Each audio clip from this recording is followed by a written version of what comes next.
Welcome to news అడ్డా. నేను అర్చన. ముందుగా ఈరోజు ముఖ్యాంశాలు. కేసీఆర్ ఇప్పటికైనా బయటకు వచ్చారు. స్పందించిన సీఎం రేవంత్ రెడ్డి. సీఎం కు టీటీడీ చైర్మన్ కు పవన్ కళ్యాణ్ కృతజ్ఞతలు. రాష్ట్రపతి ద్రౌపది ముర్ముతో బ్రహ్మానందం భేటీ. తాను గీసిన చిత్రపటం అందజేత. 2 ఏళ్లు ఆగాం, కేసీఆర్ హెచ్చరిక.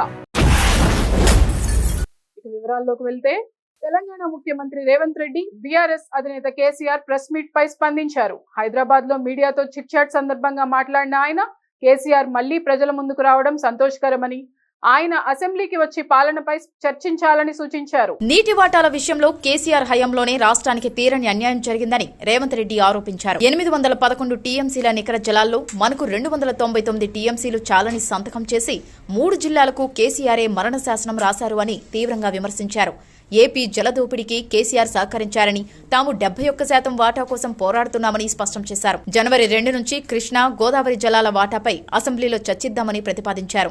మీ పాలన, మా పాలనపై చర్చిద్దామంటే కేసీఆర్ ముఖం చాటిస్తున్నారు. ఆయన అసెంబ్లీకి రావాలి, ఆయన గౌరవానికి ఎలాంటి భంగం వాటిల్లదు అని హామీ ఇచ్చారు. ప్రాజెక్టుల విషయంలో ఎన్డీఎస్ఏ సూచనలు, నిపుణుల కమిటీ సలహాల మేరకే ముందుకు వెళ్తున్నామని సీఎం స్పష్టం చేశారు. పంచాయతీ ఎన్నికల ఫలితాలపై బీఆర్ఎస్ నేతలకు అనుమానాలుంటే నిజ నిర్ధారణ కమిటీని వేయడానికి తమ ప్రభుత్వం సిద్ధంగా ఉందని తెలిపారు. తెలంగాణ రాష్ట్రంలోని ప్రముఖ పుణ్యక్షేత్రమైన కొండగట్టు శ్రీ ఆంజనేయ స్వామి వారి ఆలయ అభివృద్ధి పనుల కోసం తిరుమల తిరుపతి దేవస్థానం 35.19 కోట్ల నిధులను మంజూరు చేసిన విషయం తెలిసిందే. ఈ నేపథ్యంలో ముఖ్యమంత్రి చంద్రబాబుకు, టీటీడీ చైర్మన్ కు పవన్ కళ్యాణ్ ఎక్స్ వేదికగా కృతజ్ఞతలు తెలియజేశారు. 2024 సార్వత్రిక ఎన్నికల తర్వాత తన ఇలవేల్పు శ్రీ ఆంజనేయ స్వామికి మొక్కులు చెల్లించుకునేందుకు కొండగట్టు క్షేత్రాన్ని దర్శించుకున్నానని, ఆ సమయంలో దేవస్థానంలో మౌలిక సదుపాయాలపై భక్తుల నుంచి వినతులు అందాయని ఆయన అన్నారు.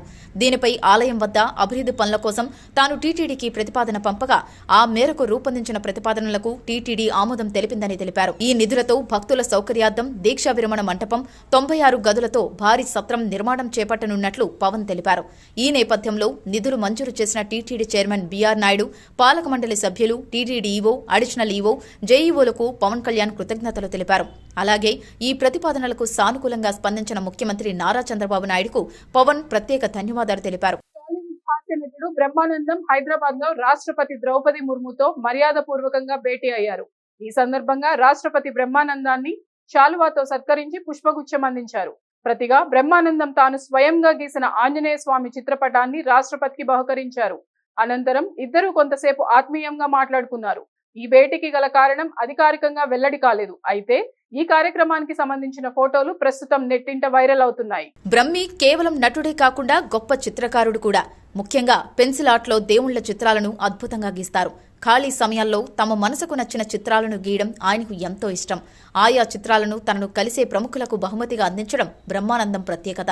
కృష్ణంరాజు నుంచి రామ్ చరణ్ వరకు ఎంతో మందికి ఆయన గీసిన చిత్రాలను అందించారు. కాగా వయోభారంతో ఇటీవల సినిమాల సంఖ్య తగ్గించినా అప్పుడప్పుడు ప్రత్యేక పాత్రల్లో కనిపిస్తూ ప్రేక్షకులను నవ్విస్తూనే ఉన్నారాయన. తాజాగా విడుదలైన గుర్రం పాపిరెడ్డి సినిమాలో ఆయన సందడి చేసిన విషయం తెలిసిందే. ఇప్పుడు రాష్ట్రపతితో సమావేశమైన ఈ సందర్భం బ్రహ్మానందం వ్యక్తిత్వానికి మరో గౌరవ ఘట్టంగా సినీ వర్గాలు పేర్కొంటున్నాయి. బీఆర్ఎస్ అధినేత కేసీఆర్ సుదీర్ఘ కాలం తర్వాత ప్రెస్ మీట్ పెట్టారు. కాంగ్రెస్ సర్కారుపై సమరశంఖం పూరించారు. 2 ఏళ్లు ఆగామని, ఇక ఆగేది లేదని, ఇకపై ప్రభుత్వాన్ని అడుగడుగునా నిలదీస్తూనే ఉంటామని అన్నారు. రాష్ట్రంలో ఏం జరుగుతుంది, ఈ ప్రభుత్వం ఏం చేస్తుంది అని ప్రశ్నించారు. భూములు అమ్మడం తప్ప ఈ ప్రభుత్వం చేస్తున్నదేమీ లేదని ఆగ్రహం వ్యక్తం చేశారు. ఇకపై ఉపేక్షించేది లేదని, రాష్ట్రాన్ని రక్షించుకుంటామని ప్రతిజ్ఞ చేశారు. తెలంగాణ ప్రాజెక్టులు ఎందుకు ముందుకు వెళ్లడం లేదు? ఎవరి కుట్ర ఉంది? ప్రజాక్షేత్రంలో ప్రభుత్వ విధానాలను ఎండగడతామని కేసీఆర్ హెచ్చరించారు. గోదావరి నీళ్ల దోపిడీపై ప్రభుత్వం స్పందించడం లేదని మండిపడ్డారు. పట్టిసీమ ద్వారా ఏపీ 80 టీఎంసీల గోదావరి నీటిని వాడుకుంటోందని అన్నారు. బచావత్ ట్రిబ్యునల్ ద్వారా ఎగువ రాష్ట్రాలకు ఆ 80 టీఎంసీలు ఇస్తామని ఏపీ చెప్పిందని తెలిపారు. కర్ణాటక, మహారాష్ట్ర చెరో 20 టీఎంసీలు వాడుకుంటున్నాయని, బచావత్ ట్రిబ్యునల్ కేటాయింపులను పట్టించుకున్న వారే లేరని విచారం వ్యక్తం చేశారు. 40 టీఎంసీలు చాలని కేంద్రానికి ఎలా లేఖ రాస్తారని కాంగ్రెస్ సర్కార్పై మండిపడ్డారు. ఇది ఇప్పటివరకు ఉన్న అప్డేట్స్. మరిన్ని వార్తలతో మళ్ళీ కలుద్దాం. నమస్కారం.